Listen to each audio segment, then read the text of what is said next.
Dear DS बसेर, मेरे free unique law classes Sriganganagar में आपका स्वागत है। हम पिछली कक्षा में सिविल प्रक्रिया संहिता के सामान्य परिचय के बारे में पढ़ चुके हैं। आज हम उसके परिभाषाओं के बारे में पढ़ेंगे। डेफिनेशन क्लोज है उसको पढ़ेंगे। उसमें 1 से लेके 20 डेफिनेशन दी गई है। उसमें सबसे पहली हमारी डेफिनेशन क्लोज जो परिभाषा है पहली आती है 2.1 में कोड की परिभाषा दी गई है, जो कि आईपीसी के फर्स्ट वीडियो में इसको अच्छे से हम एक्सप्लेन कर चुके हैं। यहाँ पे इतना ही है कि नियमों को कोड कहते हैं। सेकंड हमारी जो 2.2 आती है परिभाषा, ये बहुत ही मोस्ट इंपोर्टेंट परिभाषा है जुडिशरी की तरफ से, एलएलबी की तरफ से। इसमें काफी क्वेश्चन है यहाँ पे अराइज होते हैं और इसको अच्छे से समझना होता है। सबसे पहले हम 2.2 में डिक्री परिभाषित की गई है। डिक्री किसको कहोगे? तो डिक्री को परिभाषित किया गया है, उसको हम आसान तरीके से बनाने के लिए इसमें हम क्या है, कुछ प्रश्नों को निर्माण करते हैं, प्रश्नों को बनाते हैं। उस प्रश्नों के आधार पर डिक्री को हम अच्छे से पढ़ सकते हैं। पहला प्रश्न हम यही बनाएंगे कि डिक्री किसको कहोगे, डिक्री किसे कहते हैं, मीनिंग ऑफ डिक्री। फिर हम दूसरा क्वेश्चन ये बनाएंगे डिक्री कितने प्रकार की होती है। तीसरा हम ये बनाएंगे कि डीम्ड डिक्री किसको कहोगे। फिर चौथा हम बनाएंगे कि डिक्री में क्या शामिल है और क्या शामिल नहीं है। फिर हमारा क्या ये क्वेश्चन एक कंप्लीट हो जाएगा कि डिक्री किसे कहते हैं। तो पहला प्रश्न यही होता, तो इसका जवाब है कि जब न्यायालय के द्वारा पक्षकारों के अधिकारों को डिटरमाइन किया जाता है या पक्षकारों के अधिकारों का अवधारण किया जाता है, उसको हम डिक्री कहते हैं। फिर हमारा सेकंड क्वेश्चन ये आता है कि डिक्री कितने प्रकार की होती है। डिक्री 2 टाइप्स की होती है, 2 प्रकार की होती है। एक तो प्रीलिमिनरी डिक्री जिसको प्रारंभिक बोलते हैं, और सेकंड होती है फाइनल डिक्री, अंतिम डिक्री। प्रारंभिक डिक्री में ये होता है कि ये अभी डिसाइड नहीं हुई है, यानी इसमें प्रोसीडिंग अभी बाकी है, फाइनल रूप से डिसाइड नहीं हुई है। जबकि फाइनल डिक्री उसे कहते हैं जिसमें सब कुछ डिसाइड हो चुका है। अब फाइनल डिक्री जो प्रीलिमिनरी डिक्री होती है वो हम ऑर्डर 20 और 34 के साथ पढ़ते हैं, और फाइनल डिक्री अंतिम रूप से डिसाइड होती है।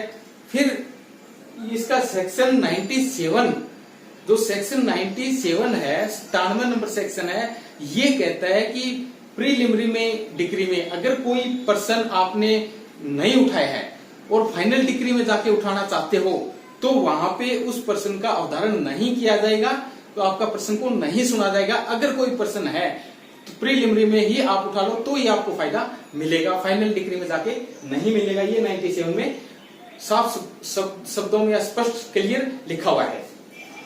फिर आता है कि डीम्ड डिक्री या डिक्री में क्या शामिल है। तो इसमें 2 बातें शामिल हैं। पहली बात तो क्या है, रिजेक्शन ऑफ प्लेंट, यानी खारिजी शब्द, रिजेक्शन ऑफ प्लेंट, और सेक्शन 144 यानी 144 के पर्सन का अवधारण किया जाता है, वो चीज तो डिक्री में शामिल है। और क्या शामिल नहीं है, जो जिसकी अपील ऑर्डर की बात अपील होती है वो चीज इसमें शामिल नहीं है। और व्यतिक्रम शब्द, यानी जिसको डिसमिसल शब्द बोलते हैं या व्यतिक्रम के कारण वाद का खारिज किया जाना, इसमें शामिल नहीं है। फिर ये प्रश्न आता है कि डीम्ड डिक्री फिर किसको कहोगे, कि ऐसी डिक्री जिसको डिक्री नहीं मानता न्यायालय और उसके बारे में एक विधि या फिर विधायिका डिक्री का रूप देती है या अपेक्षा करती है, उसको हम डिक्री मानते हैं। ये एक सामान्य परिभाषा होगी। तो डीम्ड डिक्री का मतलब क्या है, विधायिका या विधि तो उसको डिक्री मानती है लेकिन वास्तव में वो डिक्री है नहीं।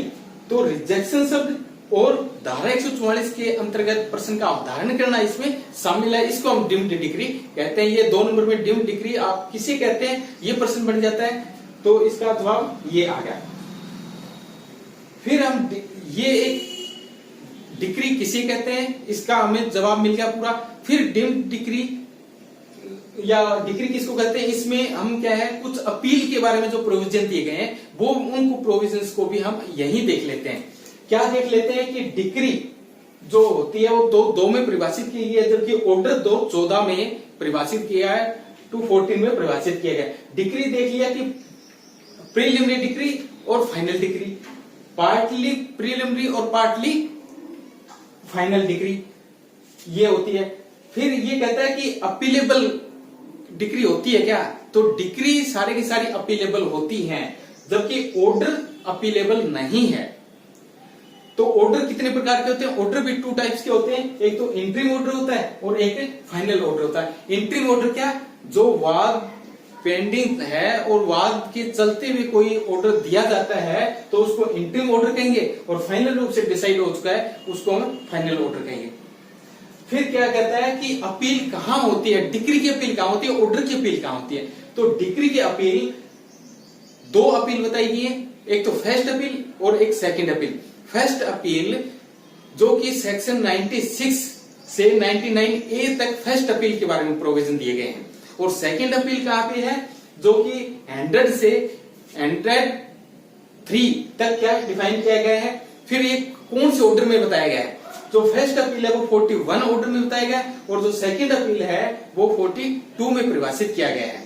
तो फिर अपील है उसको और कौन से अपील योग्य जो ऑर्डर होते हैं, अपील योग्य कौन से ऑर्डर होंगे, जो कि एक लिस्ट दी गई है, नेगेटिव लिस्ट दी गई है, उसमें बताया गया है कि ये तो अपील योग्य नहीं है, बाकी अपील योग्य है। तो उस लिस्ट को हम पढ़ेंगे तब ये बात हमारे अच्छे से समझ आ जाएगी। जबकि ऑर्डर में अपील वाली कौन सी बात है, कहां से निकल के आई है, कि सेक्शन 104 में 35A और 95 में जो ऑर्डर दिए गए हैं, जो सेक्शन दिए गए उनमें बताई गई, और जो रूल से निकल के जो बात आती है वो ऑर्डर 3 में बताया गया है कि ये चीजें क्या है, ऑर्डर है वो अपील योग्य हैं। फिर अपील योग्य दूसरी जो बातें हैं वो क्या है, 44 में जो अपील योग्य बताई गई है, 44 निर्धन या इंडिजेंट पर्सन के बारे में बताई गई है, और 45 है वो सुप्रीम कोर्ट में अपील के बारे में बताई है। तो ये प्रोविजन आज डिक्री के साथ साथ हमने ये प्रोविजन देख लिया कि अपील कहां होती है, डिक्री किसी कहते हैं, ऑर्डर किसी कहते हैं। तो डिक्री और ऑर्डर में क्या फर्क है, डिक्री क्या है, एक फॉर्मल एक्सप्रेशन है जो न्यायालय के द्वारा दिया जाता है, जबकि ऑर्डर क्या है, नेगेटिव पॉजिटिव हो सकता है। फिर इसके साथ हम अगर सेक्शन 29 भी अगर साथ देखना चाहें तो अच्छे से और बात हमारी क्लियर हो जाएगी। वहां डिसीजन की बात की गई है। डिसीजन किसको कहोगे, कि न्यायालय के द्वारा निर्धारित किया गया एक निर्णय है, वो किसके आधार पर गया है, जो डिक्री के ग्राउंड के आधार पर, डिक्री और ऑर्डर के आधार पर जिसका निर्धारण किया गया है उसको हमें क्या है, जजमेंट या निर्णय कहते हैं। 2:9 में बताया गया है, 2:2 में डिक्री बताया गया है, 2:14 में ऑर्डर बताया गया है। तो इस प्रकार से आज हमने डिक्री, ऑर्डर और जजमेंट तीनों को अच्छे से देख चुके हैं, और मिलते हैं अगली क्लास में। थैंक यू, धन्यवाद।